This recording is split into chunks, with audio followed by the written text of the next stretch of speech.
Abraham வணக்கம். காங்கிரஸ் தாவேகாவுக்கு ஆதரவு தெரிவித்திருக்கூடிய சூழ்நிலையில் ஆதரவு தெரிவித்துவிட்ட பிறகு விஜயுடன் பேசிய பிறகு கிறிஸ் சோடங்க செய்தியாளரை சந்தித்தார். அந்த சந்திப்பின் போது தாவேகாவின் ஆட்சி அதிகாரத்தில் காங்கிரஸ் பங்கெடுக்கும் என்று அதிகாரப்பூர்வமாக தெரிவித்திருக்கிறார்.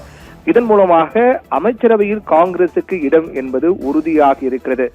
இதன் காரணமாக கிட்டத்தட்ட 60 ஆண்டுகளுக்கு பிறகு தமிழக அமைச்சரவையில் காங்கிரஸ் அங்கம் வகிப்பது என்பது அரசியல் திருப்பு முனையாக பார்க்கப்படுகிறது. அப்படி என்றால் 5 சட்டமன்ற உறுப்பினர்கள் காங்கிரஸ் வைத்திருக்கிறார்கள். அதில் யாருக்கு இந்த அதிர்ஷ்டம் என்ற ஒரு கேள்விதான் பிரதானமாக இருந்திருக்கிறது.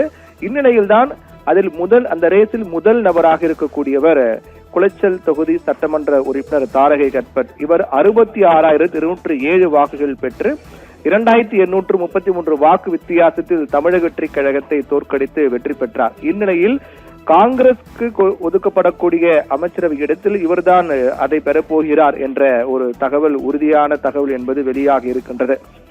ஆனால் இதில் மிக முக்கியமான கேள்வி என்னவென்றால், எத்தனை இடங்கள் காங்கிரஸ் ஒதுக்க போகிறார்கள், அமைச்சரவையில் எத்தனை இடம் காங்கிரசுக்கு கொடுக்க போகிறார்கள் என்ற கேள்வி எழுகிறது.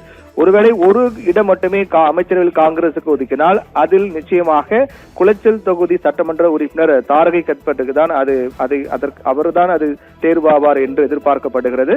இதனால் இதற்கு முன்னதாக தமிழக அமைச்சரவையில் காங்கிரஸ் இடம் பெற்றது என்பது லூர்தமால் சைமன் 1957 முதல் 1962 வரையிலான காமராஜர் அமைச்சரவையில் இடம்பெற்றிருந்ததான் லூர்தமால் சைமன். அவர் கன்னியாகுமரி மாவட்டம் மணக்குடி என்ற மீனவ கிராமத்தை சேர்ந்தவர். அதே போன்று தற்போது 60 ஆண்டுகளுக்கு பிறகு அதே கன்னியாகுமரியிலிருந்து குளச்சல் தொகுதியிலிருந்து தாரகை கட்பட் மீண்டும் தமிழக அமைச்சரவையில் இடம்பெற போகிறார் என்பதுதான் அரசியல் திருப்பு முனையாக பார்க்கப்படுகிறது.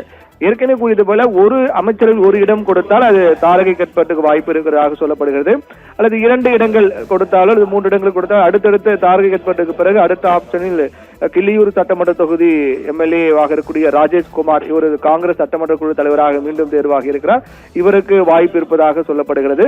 அப்படி இல்லை என்றால் மதுரை மேலூர் தொகுதியில் போட்டியிட்டு வெற்றி பெற்ற விஸ்வநாதன் 60,080 வாக்குகள் பெற்றார். விஸ்வநாதன் அவருக்கு வாய்ப்பு இருப்பதாக சொல்லப்படுகிறது. இந்த ரேஸில் முதலில் நபராக இருக்கக்கூடியவர் தான் குளச்சல் தொகுதி எம்எல்ஏ தாரகை கட்பட். இவருக்கு தான் வாய்ப்பு இருப்பதாக சொல்லப்படுகிறது. எந்த துறை ஒதுக்கப்படும் என்பது பின்னர் அதிகாரப்பூர்வமாக அறிவிக்கப்படும்.